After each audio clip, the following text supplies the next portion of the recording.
बुद्धगया मुक्तीची गोष्ट येते तर बुद्धगया मुक्तीची सुरुवात पहिले ससाई बनतेंनी केली.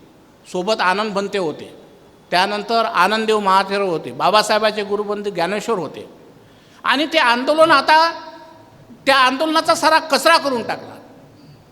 बुद्धगया मुक्ती आंदोलन जेव्हा झाले 2016पर्यंत त्याचा रिझल्ट आहे आणि त्यामध्ये भिक्खू संघाची भूमिका होती. पण खरंच आम्ही भिक्खू संघानं आंदोलन केलं काय? त्यावेळेचं आंदोलन समाजानं केलं. 5-5, 6-6 लाख लोक राहायचे आणि म्हणून भिक्खू संघ आणि उपासक संघ खरं जर आंदोलन सफल झाले त्याचं कारण होतं समाज. आता समाज विखुरल्या पद्धतीनं आंदोलनाची भूमिका बजावत आहे. जे समाजापुढे दिसते ना तसं नसते. आपण खूप गवगवा करतो आणि त्यासाठी ससाई बनतेची एवढ्या वर्षाची आली नाही. पैशाची कमी पडली का, कायची कमी पडली का, त्यासाठी समाजानं आंदोलन करायला पाहिजे. दोन्ही आंदोलनं पाहिजे, न्यायिकही आंदोलन पाहिजे, केसही लढलो पाहिजे आणि आपण रस्त्यावर उतरलो पाहिजे. आणि एकाजुटीनं सारे आता तर असे म्हणजे लोक आले बाहेर की ज्याला कम माहीत नाही ते बुद्धगया मुक्तीच्या नावानं विहारात जाऊन पैसे मागते. कोणाचं खोटं समजा आणि कोणाचं शोषण कोणाचं होऊन राहिलं? समाजाचं. बनते ससाई यांनी जे 2002मध्ये याचिका दायर केली होती, अजून ते व्हेरिंगवरच आली नाही. कुठं गाडं अडलं? मग आमचा समाज एवढा जागरूक नाही काय? व्हेरिंगवर का येत नाही? केस बोर्डावर का येत नाही? जज पुढे का ठेवल्या जात नाही? आता तर आमच्या सुप्रीम कोर्टाचे मुख्य न्यायाधीश कोण आहे? माझ्या जीवनात जेव्हा जेव्हा मी अमरावतीत राहिलो, काही चुका जर झाल्या तर मी स्वतः दुरुस्तही केल्या. कारण कोणताही भिक्खू परिपूर्ण नसतो. मला जर कोणी लाचन लावलं ते मी त्या गोष्टी मी टाळल्या, दूर केल्या. माझ्या अनेक हितेशी इथं आहेत संजय गांधी नगरातले, मी स्वतःहून दूर केल्या. माणूस दूर करू शकते ना, कारण बुद्धाचा सिद्धांत आहे अनेक जाती संसार. अनेक जाती संसार म्हणजे अनेक जन्माची तृष्णा आहे. आणि आपल्यासारख्या असंस्कारित परिवारातून आपण आलो, आपल्याला कुठं संस्कार माहीत आहे? आपण का थायलंडमध्ये जन्मलो का या बंदीसारखे? थायलंडमध्ये म्हणजे ते नॅचरली 2,500 वर्षापासून बौद्ध आहे. सुपर जमिनीतून आले ते, त्याचे मायबापही सुपर बुद्ध विचारानं. आणि आम्ही कुठून आलो? देवधोंडे पिऊन आलो, शिव्या देऊन आलो आणि हे खाऊन आलो. काय आमच्यातली मन कुठं राहीन? आमचे तिकडंच जाईन की नाही? आम्ही शिव्या देणाऱ्या बापाचे लेकरं, शिव्या देणाऱ्या मायाचे लेकरं, नवऱ्याले भांडणाऱ्या बायाचे लेकरं, मग आमच्यामध्ये काय गुण राहतील? पण भगवान बुद्ध काय म्हणते? बंजर जमिनीतूनही सुद्धा उत्पादन निघू शकते आणि ती मशागत करण्यासाठी बाबासाहेबाचे विचार आहे. आणि हे 2 मुद्दे आहे. परित्राण कोण करते, लग्न कोणला, याला महत्त्व नाही. महत्त्व कशाला आहे? महत्त्व या गोष्टीला आहे की आम्ही धम्माच्या आचरणाची लोक मुलं घडवली पाहिजे. तुमचे शिकले सवरले मुलं तुमच्यासारखे बनलेच नाहीत, त्यांना बनवा. तुमची पिढी गेल्यानंतर ते मुलं काय करतील? त्यांना बुद्धही माहीत नाही, बाबासाहेबही माहीत नाही, ते काय होते?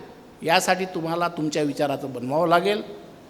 बाबासाहेबांनी म्हटलं होतं की दर रविवारी विहारात जा, वर्षवासामध्ये कमसे कम वर्षवासामध्ये उपोषण व्रत करा, दानधर्म करा, भिक्खूंना चिवर द्या, औषध द्या आणि विहारामध्ये कमसे कम महिन्यातून 4 दिवस तरी मुलामुलींना न्या. आणि वाढदिवसाच्या निमित्ताने भिक्खू संघाचं प्रवचन ठेवा. चिवराचंही गणित असं आहे की आम्हाला चिवरं एवढे भेटते, बुद्धांना आम्हाला काहीच चिवरं घालायची अनुमती दिलेली आहे. 3च्या वर घालता येत नाही. आमच्या म्हणजे साऱ्या म्हणजे बॅकाच्या बॅका भरल्या, आलमाऱ्याच्या आलमाऱ्या भरल्या. मग त्याला आवश्यकता नाही तुम्ही तरी त्याला कपडे देऊनच राहिले, हे चुकीचंच आहे ना. खरंच त्या भिक्खूला आवश्यकता असत थेट चिवर आपण त्याच्याजवळून घेतो आणि त्याच्याजवळून घेतल्यावर त्याला 2,000 देतो, असं आहे की नाही? मग हे काय श्रद्धा आहे का तुमची? बाबासाहेबाचा धर्म कोणता आहे? आपण मनाचं परिवर्तन करा, मनाचं परिवर्तन करा. म्हणजे अंधश्रद्धेनं धर्माला मानू नका. मनाचं परिवर्तन काय करा? बाबासाहेब आंबेडकरांनी जसं बुद्ध आणि त्याच्या धम्मातनी लिहिलेलं आहे त्याप्रमाणे आचरण करा. गुणवंत बाबासारखा, युक्त बाबासारखा बौद्ध धर्म नाही. परित्राण पाठ संपलं की परित्राण पाठ झालं की बौद्ध धर्म नाही. मी भिक्खू आहे, मला काही म्हणजे ढोंग काही जमत नाही. नाहीतर मी तुम्हाला सांगतो, मी जर म्हटलं ना, इथं बसलेल्या अनेक लोकांच्या बिमाऱ्या सांगतो, कुणाला काय बिमाऱ्या आहेत, कधी मरणार आहे हे सांगतो, कधी मरणार आहे हे सांगतो. काहून सांगतो? हे बुद्धाचं मनोविज्ञान आहे, सायकोलॉजी. आणि असेच बाबा लोक करते फसवण्याचं काम. म्हणून बुद्ध आणि त्याचा धम्म वाचण्यासाठी जातो आपण. ते काही पोथी नाही, धम्म विचाराचा ग्रंथ आहे. असो कसा आहे, माझं हेही म्हणणं आहे, कसाही असो भिक्खूलाच का माना, कारण तो जेव्हा रस्त्यानं चालते तेव्हा बौद्ध धम्माचा प्रचार तोच होय, तोच करू शकते. त्याला ओळखतात लोक की बौद्ध भिक्खू आहे. धम्मचार्याला ओळखत नाही, कोण्या श्रोतापती फलप्राप्त माणसाला ओळखत नाही, कोण्या साधकाला ओळखत नाही, भिक्खूला ओळखते. म्हणजे बाबासाहेबाच्या विचाराचा ठाम खरा प्रचारक जर कोणी असेल तो भिक्खू आहे. मग संघाची परंपरा आहे. लोकांना धम्म समजल्यानंतर का भिक्खू बनत नाही? आपण अन्य अन्य पदानं मोठे होऊ, पण भगवान बुद्धाच्या संघप्रणालीला मोठे होऊ शकत नाही ना. बुद्धाच्या काळातल्यासारखे मोठ्या घरातले शिकले सवरले क्लास 1 ऑफिसर का भिक्खू बनत नाही? भाषण देणं सोपं आहे. त्यावेळेच्या राजपुत्र भिक्खू बने. मग आजचा राजपुत्र आपण समजू की इंजिनियर डॉक्टर आहेत, हे का बनत नाही? एवढं साधं नाही आहे. सोफॅस्टिक लोकांचे विचार. आता तर हे विचार आलेले आहे, इंजिनियरच्या घरी जाते, पैसेवाल्याच्या घरी पैसेवाले लोक जाते, त्याच्या लग्नातही तेच असते, त्याचे सोयरे हे तेच असते. म्हणजे हा कुठं चालला बाबासाहेबाचा विचार? म्हणजे क्लास 1 लोकांच्या घरी क्लास 1 लोकांचे मित्र, माळीवाल्याच्या घरी माळीवाले, म्हणजे हे सारं चालू आहे. मग सामान्य वर्गाने काय करावं? सारं शोषण सामान्य वर्गाचं आहे. आणि भिक्खू संघ सामान्याचा प्रतिनिधी आहे. आम्ही तुमचे प्रतिनिधी आहोत. बौद्ध महासभा असली पाहिजे, त्रैलोक्य महासंघ असला पाहिजे. या साऱ्या प्रमुख संघटनांनी धार्मिक काम केलं पाहिजे. आमचा काही त्यांना विरोध नाही, भिक्खू संघाचा कधीच राहिला नाही. उलट भिक्खू संघाचा प्रचार वाढेल. पण त्या संघटनांनी भिक्खू संघ कशा चांगल्या पद्धतीनं काम करू शकेल यासाठी काम केलं पाहिजे. म्हणून बुद्धगया मुक्तीचा जो प्रश्न आहे तो प्रश्न निकालीत काढण्यासाठी समाजाला पहिल्यासारखं संघटित व्हावं लागेल. सुखो बुद्धान उत्पादो सुखा सधम्म देसना सुखा संगस्स सामगी समज्ञान तपो सुखो.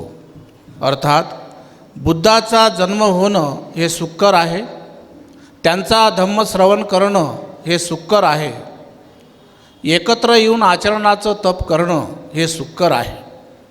असा जो महामंत्र तथागतांनी बहुजनाच्या हितासाठी बहुजनाच्या सुखासाठी दिला त्या तथागतांना त्रिवार अभिवादन.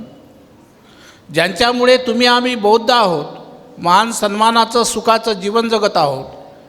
बोधिसत्वचरित डॉक्टर बाबासाहेब आंबेडकर यांना त्रिवार अभिवादन. आज लॉर्ड बुद्धा TV चॅनलच्या वतीने अमरावती शाखेच्या वतीने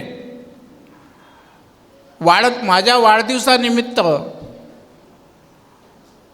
आजचा जो परिसंवाद धम्मदेशनीचा कार्यक्रम ठेवण्यात आला, बौद्धकालीन महिला व वर्षवास आणि देशहितामध्ये महार रेजिमेंटचे योगदान, या कार्यक्रमाला उपस्थित सर्व पाहुणे मंडळी, विनरेबल भदंत दाऊदीन थायलंड, जे बनते धुतांगधारी आहेत आणि पैसेसुद्धा ग्रहण करत नाहीत आणि भोजनसुद्धा आपल्या भारतात असून आपल्या भारतासारखं करतात.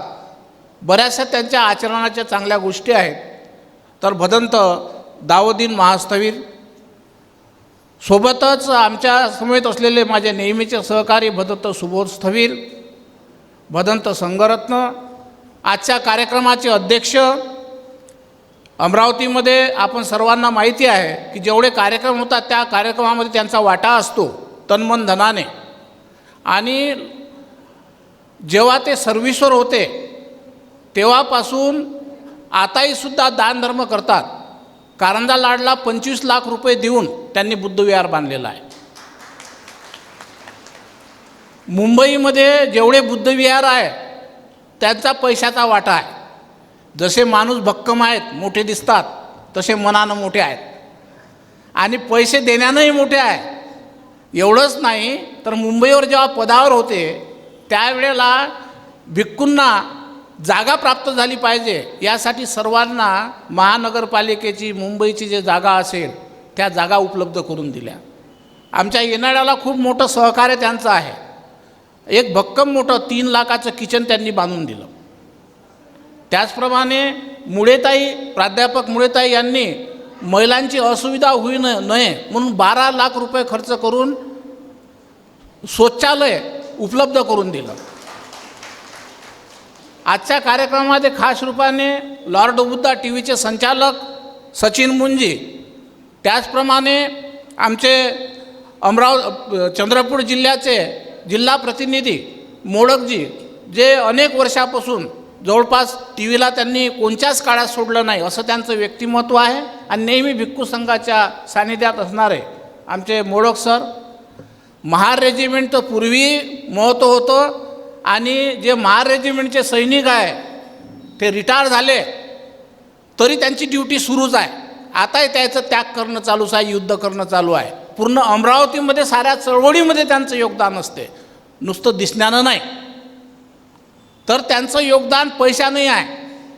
मागच्या लॉर्ड बुद्धाच्या चळवळीमध्ये जे पूर्वी एक प्रतिनिधी होते तर त्या प्रतिनिधीला स्वतःचं घर गहाण ठेवून मदत केली, अजूनही पैसे भेटले नाही, असे प्रदीप गायकवाड. म्हणजे कधी कधी ह्या गोष्टी माहीत नसतात. गजानन निंगळे, प्रदीप गायकवाड हे असे लोक आहे की काम वाढावं टी व्हीचं किंवा आपल्या प्रतिनिधीचं, त्यासाठी त्यांनी काय म्हणजे आपलं घर गहाण ठेवून, आपले दागिने गहाण ठेवून या माजी सैनिकांनी सहयोग केला. त्यावेळेस जर माजी सैनिक सोबत नसते तर त्यावेळेसचा जे कार्यक्रम होत होते ते झाले नसते. आणि बऱ्याच कार्यक्रमामध्ये त्यांचं योगदान आहे. बाबूजी आकोळे, त्यांनी आपल्या भीमटेकडीचं जे काम आहे आज त्यांच्यामुळे झालं, तिथल्या कमिटीमुळे झालं. आज भारत सहारे अध्यक्ष आहेत, इंगळे साहेब आहेत, आणखी आमचे डॉक्टर असतील. तर यांची जी भूमिका आहे समाजामध्ये काही गोष्टी रुजवण्याच्या आहेत असे व्यक्तिमत्व.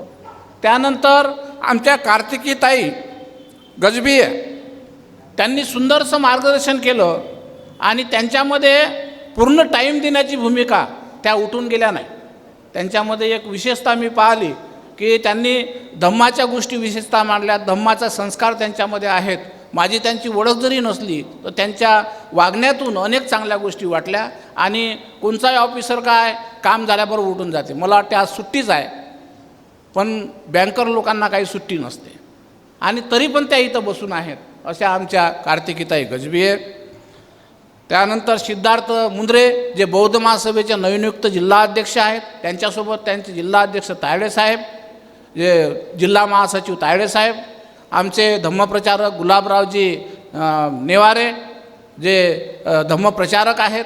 त्याचप्रमाणे सुरेशरावजी हरले, महादेवरावजी हरले, जे दोघंही भाऊ धम्मप्रचारक आहेत. आणि ज्यांनी या कार्यक्रमाचं आयोजन केलं, ज्या कार्यक्रमाचं आयोजन केलं असे लॉर्ड बुद्धा टी व्हीचे जिल्हा प्रतिनिधी Vikas Dhangar, lord Buddha TV चॅनलचा महिला संघ. आणि आजचा विषय मोठा गंभीर आहे. एवढा मोठा विषय आहे की त्याला मांडायला कमसे कम 1 घंटा तरी पाहिजे किंवा दिवस तरी पाहिजे. पण आता थोडक्यात मांडायचं आहे. तुम्ही सुद्धा कंटाळले असाल, नाही कंटाळले असेल तर आता अशी गोष्ट आहे की तुम्हाला बसावंच लागते. कारण काही 2-3 लोक वाचलेले आहेत. त्यांचं कधी आहे का, प्रदीप गायकवाड आहेत, गजाननजी आहेत आणि भंतेजी आहेत, एवढेच लोक वाचलेले आहेत. आणि आता आणखी प्रतिनिधी आहेत, आपले सहारे साहेब आहेत, इंगळे साहेब आहेत. आणि आपली बसण्याचाही त्याग पाहिजे असते. जशी भगवान बुद्धाच्या काळातली महिलाची भूमिका होती, त्याग करण्याची होती, तसा तुम्ही त्यागीच वर्ग आहे. बायासारखा त्याग कोणाचमध्ये नाही. बुद्ध काळातल्या बायामध्ये होता आणि आजच्या बायामध्ये आहे. एक नाव मी विसरलो, ज्यांनी आज सुंदरसं या कार्यक्रमाचं म्हणजे प्रास्ताविक केलं, ज्या स्वागताध्यक्ष आहे आणि ज्यांचा परिवार पहिलेपासून धार्मिक आहे, पौर्णिमाताई गवई रामटेके साहेब. त्यांचे वडील कांशीरामजीच्या चळवळीला त्यांचं तन्मन धनानं योगदान होतं. आता ते वारलेले आहेत, कल्पना आई आहेत. आणि अगद्या तारुणपणामध्ये घरामध्ये धार्मिक संस्कार, जिथं जिथं ते पदावर होते, जिथं तिथं सुपर क्लास 1 ते अधिकारी होते, पण त्यांच्या घरातून बौद्ध चळवळीपासून तर राजनीतिक चळवळीला पैसा गेला. आणि अशा आमच्या पौर्णिमाताई गवई, कल्पनाताई रामटेके ह्या त्यांच्या आई आहेत. तर त्यांनी सुंदरसं मार्गदर्शन पण केलं आणि या कार्यक्रमाचं स्वागत अध्यक्षपद भूषवलं. आणखी संचालन करणाऱ्या मकेश्वरताई, आणखी दुसऱ्या ताईचं मला नाव माहीत नाही, पुढे प्रधानताई, पुढे बसलेल्या सर्व उपासिका, अनेक उपासिका परिचित आहेत. ज्या सर्व उपासिका याच कार्यक्रमात नाही तर प्रत्येक कार्यक्रमामध्ये योगदान असते. आमचे लोणारे सर, आमचे सर गेले असतील, सर्व जे मंडळी बसलेली आहे या सर्वांना म्हणजे सर्व इथं उपस्थित आहे, आपापलं योगदान आहे. मी बोलत होतो की त्याग, महिलांचा आजही त्याग आहे. सारे कामं आटपून कार्यक्रमालाही उपस्थित राहतात, ग्रंथातही जातात आणि घरी गेल्यावर नवऱ्याची कटकट ऐकतात. आता तू बनतीनच होऊन जाणं, म्हणजे अशाही प्रकारे. आता महिलांमध्ये एवढी मोठी ऊर्जा आहे ती धम्मामुळे आहे, कारण धम्माप्रती त्यांची श्रद्धा आहे. आजकालच्या तरुण पोरीचे गालं बसलेले असते, पण आमच्या सबनीस प्लॉटच्या आई आहे. मी जेव्हा म्हणजे 25 वर्षापूर्वी त्यांना पाहिलं, तुम्ही इकडे या थोडंसं, या थोडं, 25 वर्षापूर्वी पाहिलं तेव्हा त्या तशाच होत्या, तेव्हा त्या तशाच होत्या. पहा लोकांकडं काय नाव आहे, आशाबाई नागदिवे, त्या तेव्हाही तशाच होत्या आणि आताही तशाच आहे, काहीच फरक नाही. असं वाटतं की आणखी जवान होऊन राहिले. आता हे कशाचं बल आहे? हे धम्माचं बल आहे. कोणत्याही कार्यक्रमात तन्मनधनानं, कोणत्याही चळवळीत तन्मनधनानं ह्या बायाच करू शकतात. तुम्हाला सांगतो, बुद्ध काळामध्ये शुभा नावाची एक राजपुत्री होती, एवढी सुंदर, म्हणजे एवढी सुंदर होती की रस्त्यानं जर ती चालली तर सूर्याचं किरण जर तिच्यावर पडलं तर ती सोन्यासारखी चमकायची. आता आमच्या डॉक्टर विजयाताईमुळे बोलून गेल्या, अनेक मुद्द्यावर त्यांनी खूप चांगलं बोलल्या. किती वयाच्या असतील असं तुम्हाला वाटते? आता रिटायरमेंट होणार आहे त्यांचं 1 वर्षानं, आणि हे ते ऑक्टोबरमध्ये. मग रिटायरमेंट होणार आहे, तुम्हाला वाटलं काय रिटायरमेंट असेल म्हणून? म्हणजे हे सुद्धा चळवळीचं बल आहे. त्यांच्या घरातूनही चळवळ होती, आई वडिलासहित भावासहित. असे कितीतरी चांगल्या गोष्टी आहेत. सरांच्या घरी जेव्हा कारंजा लाडवून किंवा आपल्या एरियातले पाहुणे जायचे, कारण आपल्याच एरियातले साहेब आहे, रविराव नाव तुम्हाला माहिती आहे, रविराव नाव आहे, पण असं वाटते रविराव कुठले होय बा, साऊथचे होय काय, ते आपल्याच इकडले होय. तर रवराळे साहेबांचं पूर्वीचं नाव रविराव साहेबाचं रवराळे होतं, आता रविराव झालं. आणि आपल्या विळेगावचे होय. या पूर्ण परिसरामध्ये जेवढे गावं असतील त्या गावाला त्यांचं दान आहे आणि तिथं स्वतः जातात आहे. आणि अनेक रिश्तेदारांना त्यांनी पैशानंही डेव्हलप केलं, पदानंही डेव्हलप केलं. आपल्यामध्ये असे व्यक्तिमत्व आहे, त्यांना आपल्याला आणावं लागेल. तर जेव्हापासून हे लोक काम करत आहेत, आपल्याला त्यांना एकत्र करावं लागेल, संघटित करावं लागेल. तर शुभा नावाची भिक्कुनी होती, राजपुत्री, सुंदर दिसायला. सूर्याचं किरण पडलं तर ती म्हणजे ती सोन्यासारखी चमकायची, एवढं सुंदर. रस्त्यानं दिवा चालत होती ना तर तिला पाहून लोक मोहित व्हायचे. आणि तिच्या या मंगेशला सांगा लागलं, तिला समजा भगवान बुद्धाचं प्रवचन आणून, म्हणजे मी थोडक्यात बोलेल कारण भंतेजींना ऐकायचं आहे. प्रवचन जे होतं प्रवचन तिनं ऐकलं बुद्धाचं आणि ते भिक्कुनी बनली.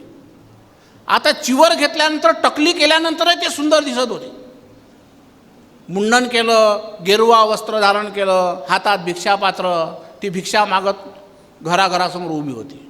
राजपुत्री, राजघराण्यातली मुलगी, आणि ते भिक्षा मागून राहिले. पायाला उन्हाचे चटके बसून राहिले, खालून जमीन तपलेली, तिच्या पायाला म्हणजे फोडा आले उन्हामुळे, पण तिनं थांबवलं नाही भिक्षा मागणं. हे पाहत असताना एक तरुण पण पाहत होता. आणि त्या तरुण भिक्कुनीला पाहून एक तरुण मुलगा मोहित झाला. तो तिच्या प्रेमात पडला. प्रेमात पडल्यानंतर तो भिक्खुनीच्या मागोमाग जात होता. तिनं नोट केलं की माझा कोणीतरी मागोवा करत आहे, माझा कोणतरी पिछा करत आहे, माझ्या मागोमाग कोणी पाठलाग करत आहे. आणि मग ती जशी जशी जात होती समोर तसा तो मागं जात होता. ही शांत मनाने भिक्षा उरकून एक एक घर भिक्षा मागितली. आपल्या भोजनापुरती भिक्षा झाली आणि ते घेऊन ती सरळ जेतवनात गेली. एका झाडाखाली बसली, भोजन प्राशन केलं, भोजन केल्यानंतर पाणी प्राशन केलं, हात धुतले, भिक्षापात्र स्वच्छ केलं आणि वर मान टाकून पाहिलं तर समोर एक मुलगा, तरुण तडफदार सुंदर मुलगा उभा होता. आणि त्यानं म्हटलं, हे आर्य, माझं तुझ्यावर खूप प्रेम आहे, मी खूप सुंदर आहे, म्हणजे तू खूप सुंदर आहे, तू खूप सुंदर आहे आणि त्यामुळे मला तू आवडतं, मला तुझ्याशी लग्न करायचं आहे. तर भिक्खुनीचा प्रश्न काय होता शुभा नावाच्या, हे बंधू तुला माझं काय आवडते. तर त्यानं म्हटलं की तुमचे डोळे मला आवडते, डोळे खूप सुंदर आहे. तर म्हणे बस. तर म्हणे हो. तिनं काहीच विचार केला नाही, आपले स्वतःचे बोटं तिनं डोळ्यात टाकले आणि तो डोळाच उपटून टाकला आणि त्याच्या हातावर दिला. याला म्हणतात त्याग. आणि तो त्याग, तो मुलगा ती डोळे काढून हातात दिल्याबरोबर तो चक्कर येऊन पडला, तो भयभीत झाला, त्याचं पूर्ण शरीर हारायला लागलं आणि चक्कर येऊन तो खाली पडला. आणि जेव्हा होशमध्ये आला त्यानं पाय पकडले आणि तो शुभा नावाच्या भिक्षुनीला शरण आला. याला म्हणतात त्याग. आणि म्हणून महिलांनी त्याग करायलाच पाहिजे.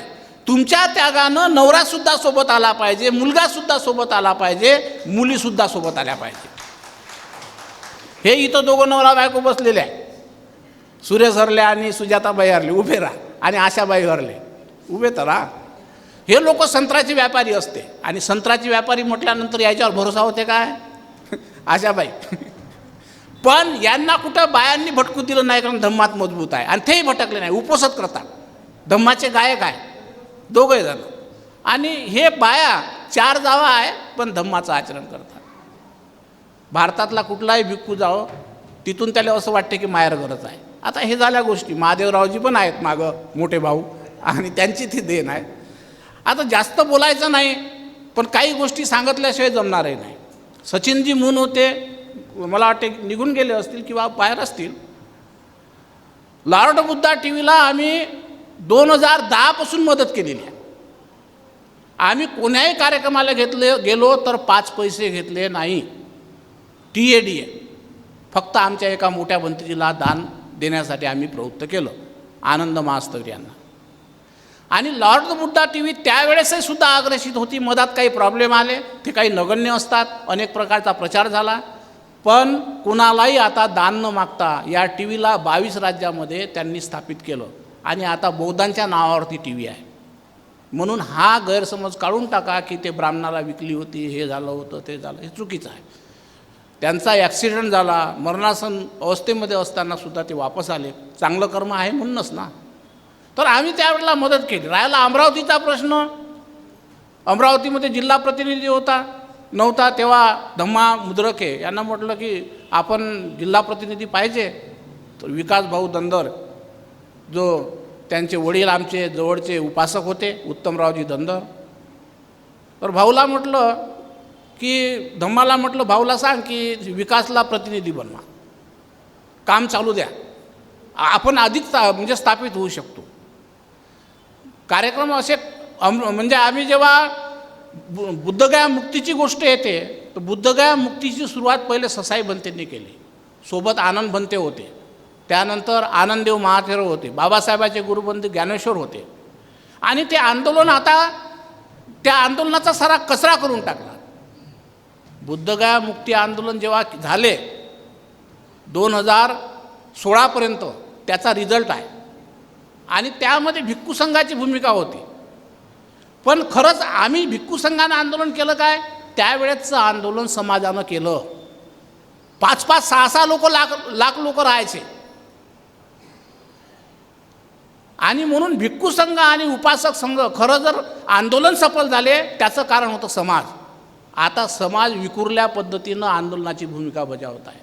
आता 195 दिवस आंदोलनाचा आहे. आमचे मित्र बनते प्रज्ञाशील एक आंदोलनातून अलग होऊन आंदोलन चालवत आहे, पण ते आंदोलनामध्ये स्थिर आहे. 194 दिवसात त्यांचं आंदोलन आहे. काही मदत करायची असेल त्यांना करा. आता जे काही मधात लोक येत आहे, मी कोणाचं नाव घेणार नाही, हे सर्व फसवे लोक आहे. हे मुळातच भिक्कूच नाहीत आणि लोक भावनात्मक आंदोलन करतात. भावनेच्या भरात कोणालाही मदत करू नये.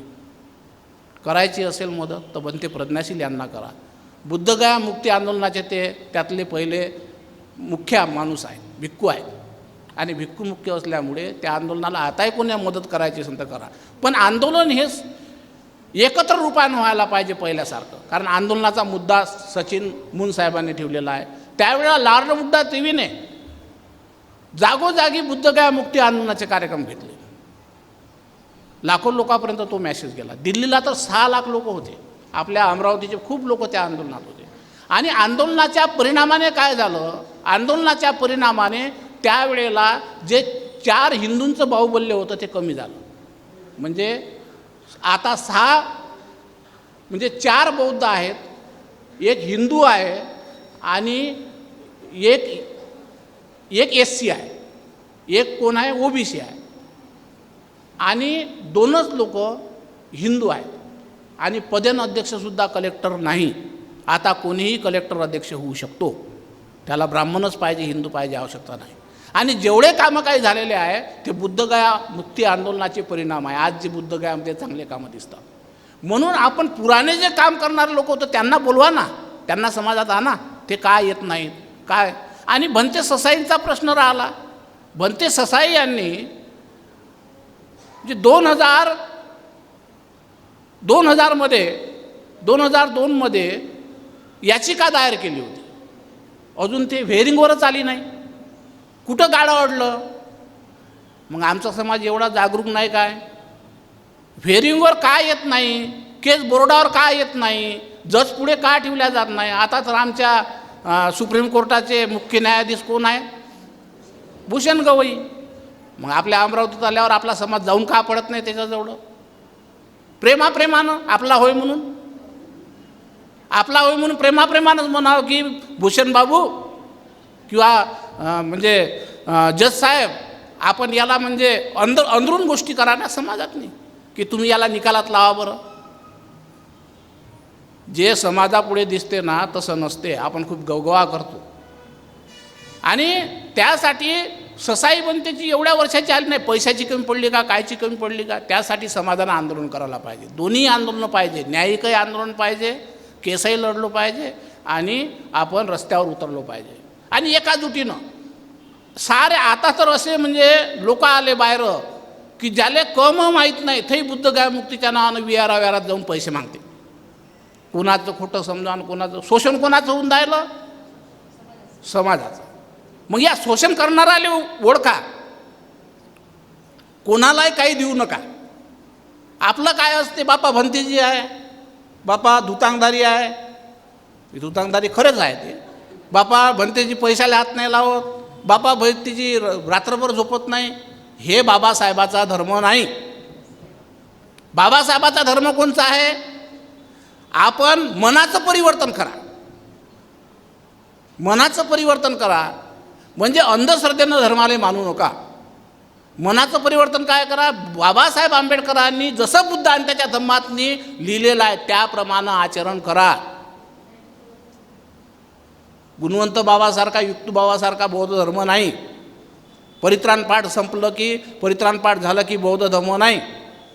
राहिला वाढदिवसाचा प्रश्न, एवढा मोठा काही मी नाही की माझा वाढदिवस साजरा केला पाहिजे. मी रोजच मरतो आणि रोजच जन्मतो. आमचा सिद्धांत सांगते रोजच मरतो आणि रोजच जिवंत होतो. वाढदिवस म्हणजे वाढत राहतो. तसे वाढीव कामही आम्ही करतो. धम्माचे चांगले कामं आम्ही करतो. वाढदिवस मी विकासला म्हटलं काय वाढदिवस साजरा करायचा, केक कापणं, मी केक कधीच कापणार नाही अशी शपथ घेतलेली आहे. याच्या पहिले कापले, पण बाबासाहेबाच्या विचारात ते बसत नाही. 20-25 हजार 50-60 हजार रुपये माझे शिष्य लोक खर्च करत होते, ताई खर्च करत होत्या, रविराव साहेब खर्च करत होते, भिक्खू संघ खर्च करायचा. 50-60 हजार रुपयाचं काम होते. आणि केक कापून हॅपी बर्थडे टू यू म्हणून काय फायदा? लोक फॉर्मॅलिटी म्हणते, वंदना म्हणते हॅपी बर्थडे टू यू. काही खरं प्रेम नसते. दैते त्याले कळते आणि रिकामा गोडा गळते. म्हणजे खरं प्रेम कोणाचं असते? ज्याले म्हणजे एकमेकाविषयी सहानुभूती आहे, करुणा आहे, मैत्री आहे आणि धम्म जे गोष्टी शिकवते त्या पद्धतीनं मानत असेल ते प्रेम.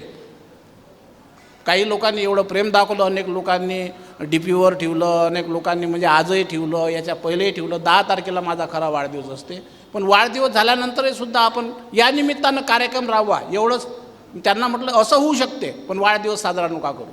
म्हणजे धम्माचे विचार लोकांपर्यंत पोहोचले पाहिजे. म्हणून बुद्धगया मुक्तीचा जो प्रश्न आहे तो प्रश्न निकालीत काढण्यासाठी समाजाला पहिल्यासारखं संघटित व्हावं लागेल.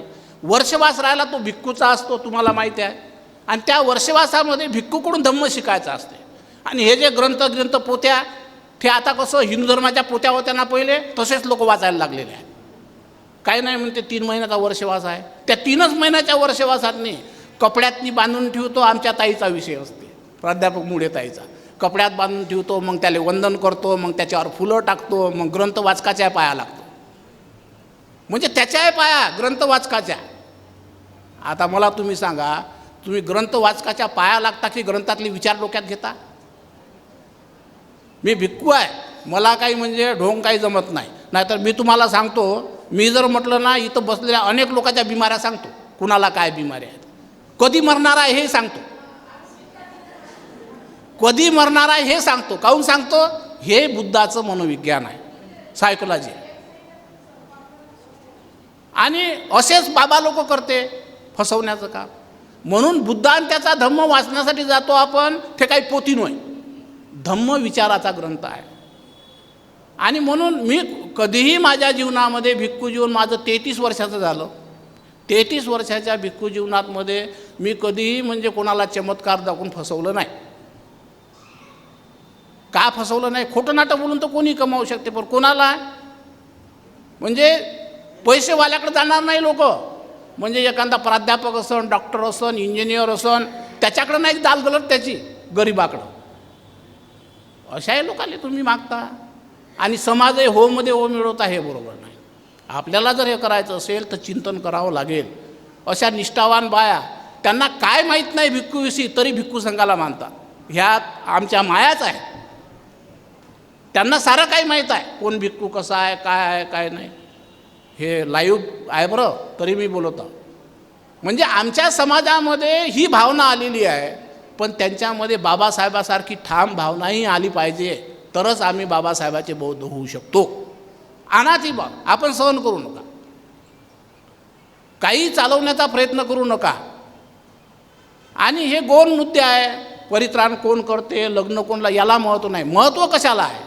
महत्त्व या गोष्टीला आहे की आम्ही धम्माच्या आचरणाची लोक, मुलं घडवली पाहिजे. तुमचे शिकले सवरले मुलं तुमच्यासारखे बनलेच नाहीत, त्यांना बनवा. तुमची पिढी गेल्यानंतर ते मुलं काय करतील? त्यांना बुद्धही माहीत नाही, बाबासाहेबही माहीत नाही, ते काय होते? यासाठी तुम्हाला तुमच्या विचाराचं बनवावं लागेल. बाबासाहेबांनी म्हटलं होतं की दर रविवारी विहारात जा, वर्षवासामध्ये कमसे कम वर्षवासामध्ये उपोषण व्रत करा, दानधर्म करा, भिक्खूंना चिवर द्या, औषध द्या. आणि विहारामध्ये कमसे कम महिन्यातून 4 दिवस तरी मुलामुलींना न्या. आणि वाढदिवसाच्या निमित्ताने भिक्खू संघाचं प्रवचन ठेवा. वाढदिवसाच्या निमित्ताने आज आम्हाला मोकेश्वरबाई आणि त्यांच्या महिला मंडळांनी भोजनदान दिलं भिक्खूंना, 5 चिवर दिले. आता चिवराचंही तुम्हाला गणित सांगतो. चिवराचंही गणित असं आहे की आम्हाला चिवरं एवढे भेटते, बुद्धांना आम्हाला काहीच चिवरं घालायची अनुमती दिलेली आहे, 3च्या वर घालता येत नाही. आमच्या म्हणजे साऱ्या म्हणजे बॅकाच्या बॅका भरल्या, आलमाऱ्याच्या आलमाऱ्या भरल्या. मग त्याला आवश्यकता नाही तुम्ही तरी त्याला कपडे देऊनच राहिले, हे चुकीचंच आहे ना. खरंच त्या भिक्खूला आवश्यकता असत, थेट चिवर आपण त्याच्याजवळून घेतो आणि त्याच्याजवळून घेतला त्याला 2000 देतो, असं आहे की नाही? मग हे काय श्रद्धा आहे का तुमची? ते जर म्हणत असेल असं तर दुकानातून आणत असेल ते पुरते. भंती जवळून 2000च्या ऐवजी 5000चा आणा, ते झालं तुमचं दान पाऊत. आणि ते जर ह्या साऱ्या खोट्या गोष्टी ज्या आहे का एवढ्या वाढत चाललेल्या आहे, यानं पंडित बनवण्याचं काम तुम्ही करून द्यायला. कोण करून द्यायला? तुम्हीच करून राहिले, आम्ही नाही. आम्ही नाही करत. पंडित बनवण्याचं काम, ब्राह्मण बनवण्याचं काम समाज करत आहे. भिक्खू हा मार्गदर्शक आहे, भिक्खू हा गुरु आहे, मित्र आहे. म्हणून भिक्खूला मागे मागे त्रिलोक्य महासंघानं एवढा मोठा भिक्खूंना म्हणजे सळोकी पळून करून टाकलं होतं. पण भिक्खू कसाही असो, पण भिक्खूला माना. असो कसा आहे, माझं हेही म्हणणं आहे, कसाही असो भिक्खूलाच का माना? कारण तो जेव्हा रस्त्यानं चालते तेव्हा बौद्ध धर्माचा प्रचार तोच करू शकते. त्याला ओळखतात लोक की बौद्ध भिक्खू आहे. धम्मचार्याला ओळखत नाही, कोण्या श्रोतापती फलप्राप्त माणसाला ओळखत नाही, कोण्या साधकाला ओळखत नाही, भिक्खूला ओळखते. म्हणजे बाबासाहेबाच्या विचाराचा ठाम खरा प्रचारक जर कोणी असेल तो भिक्खू आहे. मग संघाची परंपरा आहे. लोकांना धम्म समजल्यानंतरही का भिक्खू बनत नाही? आपण अन्य पदानं मोठे होऊ, पण भगवान बुद्धाच्या संघप्रणालीला मोठं होऊ शकत नाही ना. बुद्धाच्या काळातल्या सारखे मोठ्या घरातले शिकले सवरले क्लास 1 ऑफिसर का भिक्खू बनत नाही? भाषण देणं सोपं आहे. त्यावेळेच्या राजपुत्र भिक्खू बने. मग आजचा राजपुत्र आपण समजू की काय इंजिनियर डॉक्टर आहेत, हे का बनत नाही? एवढं साधं नाही आहे. आज जे काही संस्कार दिसतात ते भिक्खू संघाची देण आहे. आम्ही मगाशी चर्चा करत होतो, मकेश्वर साहेब आणि मी, सोपॅस्टिक लोकांचे विचार. आता तर हे विचार आलेले आहे, इंजिनियरच्या घरी जाते, पैसेवाल्याच्या घरी पैसेवाले लोक जाते, त्याच्या लग्नातही तेच असते, त्याचे सोयरे हे तेच असते. म्हणजे हा कुठं चालला बाबासाहेबाचा विचार? म्हणजे क्लास 1 लोकांच्या घरी क्लास 1 लोकांचे मित्र, माळीवाल्याच्या घरी माळीवाले, म्हणजे हे सारं चालू आहे. मग सामान्य वर्गाने काय करावं? सारं शोषण सामान्य वर्गाचं आहे. आणि भिक्खू संघ सामान्याचा प्रतिनिधी आहे. आम्ही तुमचे प्रतिनिधी आहोत. अमरावतीतला भिक्खू संघ कोणाचा प्रतिनिधी आहे? सामान्य वर्गाचा.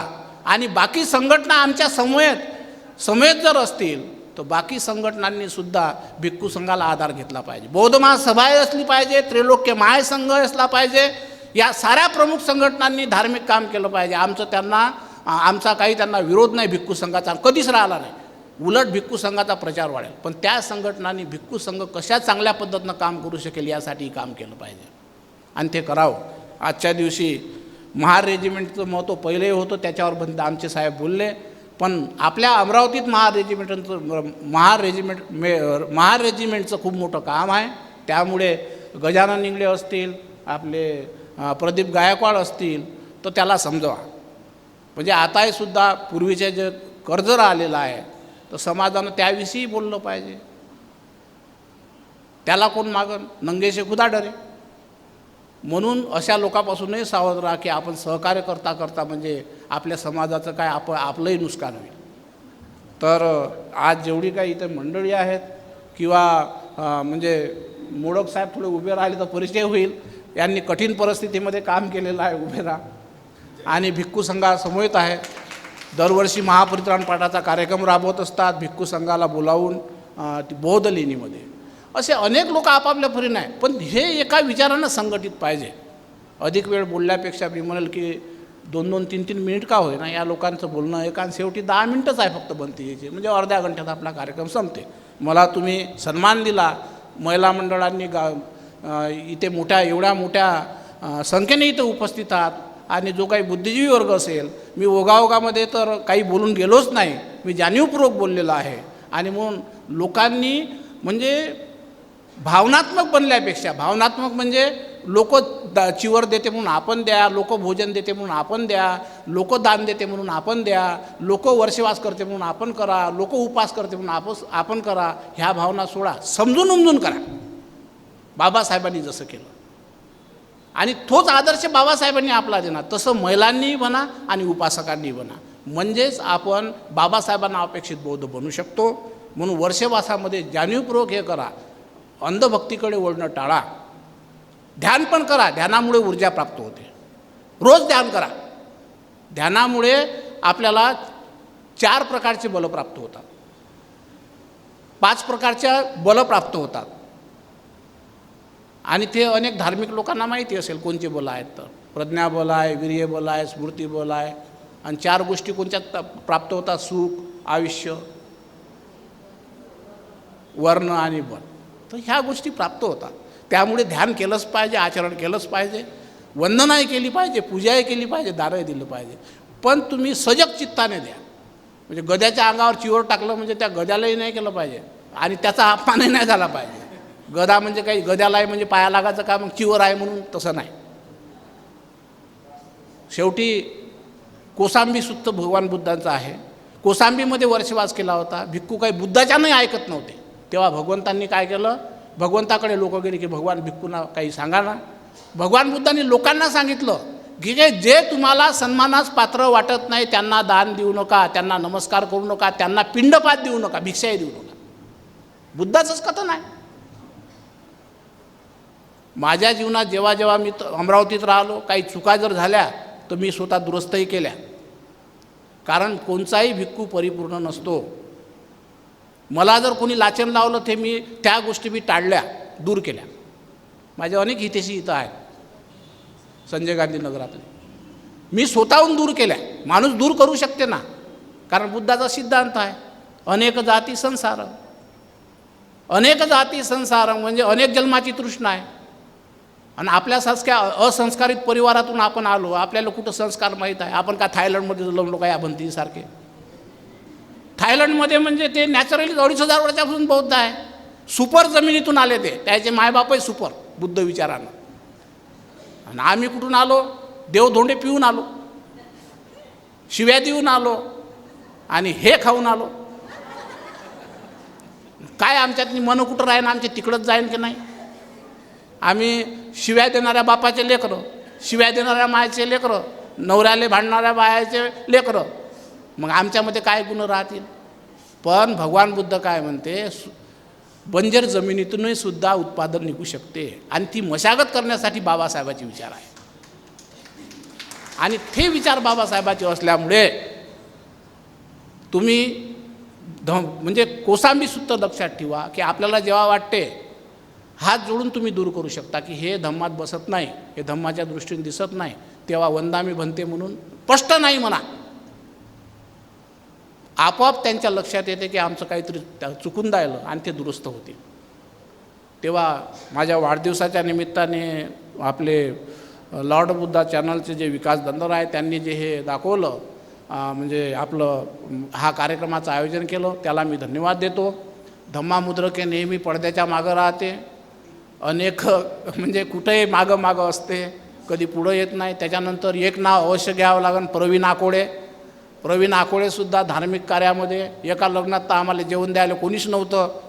दोघं नवरा बायकोनं राहिलं त्याचं भोजन करायचं आणि टेबल टाकले आणि आम्हाला जेवण दिलं. म्हणजे लग्नातनी आमच्यावर कोणीच ध्यान नाही आणि मग त्या दोघा नवरा बायकोने एवढ्या भिक्खूची व्यवस्था केली. तर ह्या काही गोष्टी आम्ही कधी करतो. कोणत्याही कार्यक्रमातनी भिक्खू श्रेष्ठ आहे म्हणून त्याला सन्मान देऊ नका. आपली परंपरा आहे सुपटीपणे, आपली परंपरा आहे. भिक्खूंना कुठल्याही प्रसंगी राजनीतिक कार्य असो कोणताही असो, भिक्खू जर दिसत असेल तर पहिले त्याचं स्वागत करा, पहिले मंचवर बोलवा. काही गोष्टी आपण अनवधानाने चुकून आपण करतो, पण ते करा.